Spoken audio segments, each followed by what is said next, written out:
Dubai को उसके oil production और शानदार टूरिज्म के लिए तो सभी सलाम ठोकते हैं, लेकिन इस बात से शायद आप वाकिफ नहीं होंगे कि दुबई को सोने का शहर भी कहा जाता है। जी हाँ, इस शहर में लोग ग्राम नहीं बल्कि किलो में सोना खरीदते हैं। यहाँ रईसी इतनी ज्यादा है कि कई होटल और रिजॉर्ट को बनाने में भर भर के गोल्ड का इस्तेमाल किया गया है। और तो और यहाँ सोने की गाड़ियाँ सरेआम घूमती है। अब जो देश दुनिया का 29% गोल्ड एक्सपोर्ट करता है, उसके लिए सोने की घड़ी और गाड़ियाँ बनाना कौन सी बड़ी बात है। लेकिन सवाल आता है कि आखिर दुबई इतना सोना लाता कहाँ से है? आखिर वहाँ सोने की कीमत इतनी कम क्यों है? चलिए आज के वीडियो में इन सवालों के जवाब तलाशते हैं। यूएई के शहर दुबई की बात ही अलग है।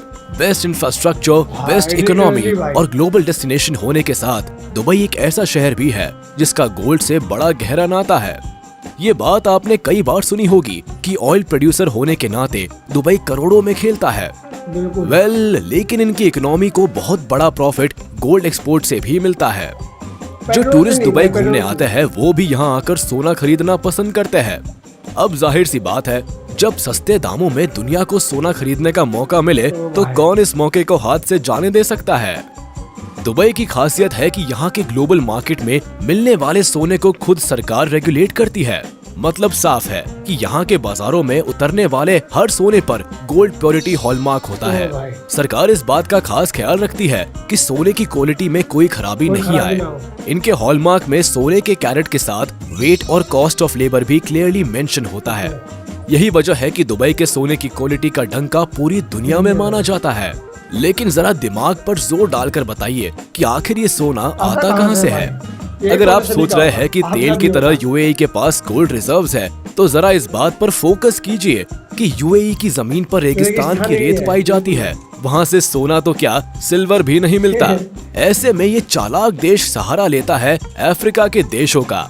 आज यूएई भले ही गोल्ड हब है, लेकिन ये ज्यादा से ज्यादा गोल्ड अफ्रीका से स्मगल करता है। अफ्रीका के साथ साथ यूएई साउथ अमेरिका से भी रॉ गोल्ड स्मगल करता है। दरअसल सूडान, सेंट्रल और ईस्ट अफ्रीका जैसे देशों से तो यूएई ऑफिशियली गोल्ड एक्सपोर्ट करता है, लेकिन इसके अलावा कई देशों से ये भारी मात्रा में गोल्ड की तस्करी करता है। हैरानी की बात है कि अफ्रीका में सोने को निकालने के लिए माइनर्स का एक्सप्लॉयटेशन होता है। बच्चों से खदानों में काम कराया जाता है और ये सारा सोना गैर कानूनी तौर पर बिना रजिस्टर्ड हुए दुबई की झोली में गिर जाता है। खदानों से निकला हुआ लगभग 80% से ज्यादा सोना दुबई तक पहुंच जाता है। गोल्ड स्मगलिंग में आज ये देश इतना आगे पहुंच चुका है कि इनके बाजारों में उपलब्ध ज्वेलरी इलीगल एक्सपोर्टेड गोल्ड से बनती है। दरअसल इस देश के पास ऐसी एडवांस रिफाइनरी, वॉल्ट और गोल्ड मेकिंग फैसिलिटीज है कि रॉ गोल्ड को हाई क्वालिटी में तब्दील कर लेते हैं। अपने हाई स्किल्ड वर्कर्स की बदौलत ही ये खराब क्वालिटी के गोल्ड को भी एक शानदार रूप दे देते हैं। साल 2017 में दुबई में सोने का व्यापार 12.2 मेट्रिक टन था। इससे ये पता चलता है कि लोग यहाँ से भर भर के सोने की खरीदारी करते हैं। अब इसकी सबसे बड़ी वजह सोने की कीमत है। कमाल की बात है कि बेहतर रिफाइनरी और मेकिंग फैसिलिटीज इस्तेमाल करने के बाद भी दुबई में सोना सस्ता है, क्योंकि बाकी देशों की तरह दुबई ने सोने पर कई तरह के टैक्स नहीं लगाए हैं। यहाँ से सोना खरीदने वाले लोगों को केवल ज्वेलरी की कीमत ही चुकानी पड़ती है और उस पर केवल 5% वैट टैक्स लगाया जाता है, जबकि भारत में सोने पर वैट, जीएसटी और एक्साइज ड्यूटी जैसे टैक्स लगाए जाते हैं, जिससे उसकी कीमत बढ़ जाती है और लोगों के लिए सोना महंगा हो जाता है। सबसे दिलचस्प बात है कि दुबई में वैट की शुरुआत भी 2018 के बाद की गई। इससे पहले वहाँ सोना और भी सस्ते दामों में मिलता था। इसके अलावा दुबई के हर स्टोर में सोने की कीमत एक जैसी होती है। यहाँ इंटरनेशनल प्राइस को फॉलो किया जाता है। मोल भाव करके उस कीमत को कम नहीं कराया जा सकता। ऐसे में लोग चाहे किसी भी स्टोर से सोना खरीद ले, उन्हें एक ही दाम पर सोना मिल जाता है। अगर इंटरनेशनल मार्केट में सोने की कीमत में गिरावट आती है तो उस दिन आपको कम दाम पर सोना मिल सकता है। इसके अलावा दुबई मार्केट में आप मेकिंग चार्जेस को लेकर ज्वेलर से मोल भाव कर सकते हैं। अगर आपके मोल भाव करने की स्किल्स अच्छी है तो आप दुबई से कम कीमत पर भी सोना खरीद सकते हैं।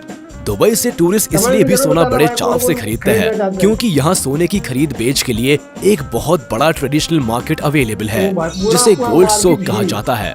इस बड़े बाजार में सोना खरीदने के लिए 1000 से भी ज्यादा शॉप्स है। यहाँ नए डिजाइन और स्टाइल्स के साथ आपको सोने की ज्वेलरी में काफी वैरायटी मिलती है। डेमास, जोया लुकास जैसे बड़े ब्रांड्स की ज्वेलरी भी यहाँ मिलती है और सभी शॉप सोने की ऑथेंटिसिटी की गारंटी देते हैं। अगर सोने की क्वालिटी और व्यापार में कोई फ्रॉड या धोखेबाजी करने की कोशिश करता है या फिर बिना हॉलमार्क के सोना बेचता है तो दुबई में उसके लिए काफी सख्त कानून है। यहाँ आपको 2 करोड़ का जुर्माना और 2 साल की सजा सुनाई जाती है। इसीलिए सोने को लेकर धांधलेबाजी के केसेस दुबई में बहुत कम हैं। ऑथेंटिसिटी और ट्रस्ट के चलते ही यहाँ भारत के अलावा कई दूसरे देश भी सोने में इन्वेस्ट करते हैं। Pakistan, Oman, Britain, Saudi Arabia और कनाडा जैसे देश दुबई से सोना खरीदने आते हैं। लेकिन खास तौर पर भारत के लोग दुबई से सोना खरीदने में काफी दिलचस्पी दिखाते हैं। ऐसा इसीलिए भी क्योंकि यहाँ हर शादी ब्याह में सोने को सबसे ज्यादा तवज्जो दी जाती है। अगर आप भी दुबई जाकर सोना खरीदने की चाह रखते हैं तो ये भी जान लें कि दुबई से सोना खरीद कर लाने की भी अपनी एक सीमा है और उस पर आपको कुछ चार्जेस भी देने पड़ते हैं। दरअसल CBIC के तहत अगर आप भारतीय पुरुष हैं और 1 साल से दुबई में रह रहे हैं तो आप 20 ग्राम सोना खरीद कर भारत ला सकते हैं, लेकिन उसकी कीमत 50,000 रुपए तक होनी चाहिए। जबकि अगर आप इंडियन वुमेन है तो 40 ग्राम तक सोना लाने की इजाजत आपको मिल जाती है, लेकिन उसकी कीमत 1 लाख से ज्यादा नहीं होनी चाहिए। खैर, अगर आपकी मंशा इससे ज्यादा सोना खरीदने की है तो उस पर आपको कस्टम ड्यूटी देनी पड़ती है। ये इस बात पर भी निर्भर करता है कि आप कितने समय से दुबई में रुके हुए हैं और कितने किलो सोना भारत लेकर आना चाहते हैं। जैसे कि 6 महीने दुबई में रहने वाला भारतीय 1 किलो गोल्ड कॉइन ला सकता है, जिस पर उसे 12.5% की स्पेसिफाइड कस्टम ड्यूटी चुकानी पड़ती है। अगर गोल्ड कॉइन 1 किलो से ज्यादा का होता है तो उन्हें 36.05% कस्टम ड्यूटी चुकानी पड़ती है। यही नियम वहाँ कुछ दिन के लिए टूरिस्ट के तौर पर घूमने वाले इंडियंस पर भी लागू होता है। खैर, एक बात तो माननी होगी कि दुबई में पेट्रोल की तरह गोल्ड मार्केट काफी तेजी से बढ़ा है। गोल्ड ट्रेड से UAE की इकोनॉमी काफी तेजी से बूस्ट हुई है। यहाँ के गोल्ड सेक्टर्स में लगभग 4086 कंपनीज काम करती है। 2021 में UAE के गोल्ड रिजर्व्स 54.85 टन थे। हालांकि ये 2020 में थोड़ा कम था, लेकिन ये अपने मार्केट और गोल्ड को काफी तेजी से बढ़ा रहे हैं। दोस्तों, आपका दुबई के गोल्ड मार्केट और बेतहाशा मुनाफे के बारे में क्या कहना है, हमें कमेंट सेक्शन में जरूर बताएं। आज के लिए बस इतना ही, फिर मिलेंगे एक नए टॉपिक के साथ। लेकिन जाने से पहले आप इस वीडियो को लाइक, कमेंट और शेयर करना ना भूलें। और तो लिटरली गाइस, मतलब मेरा दिमाग खराब हो गया भाई देख के कि दुबई जैसा शहर भाई उसके पास खुद नहीं है कोई, वो किसी और कंट्री से मतलब अफ्रीका वगैरह से लेता है, वो भी सस्ता में हमें देता है। भाई दिमाग खराब हो गया। चलो तो वीडियो को यार लाइक और चैनल सब्सक्राइब करना भूलें।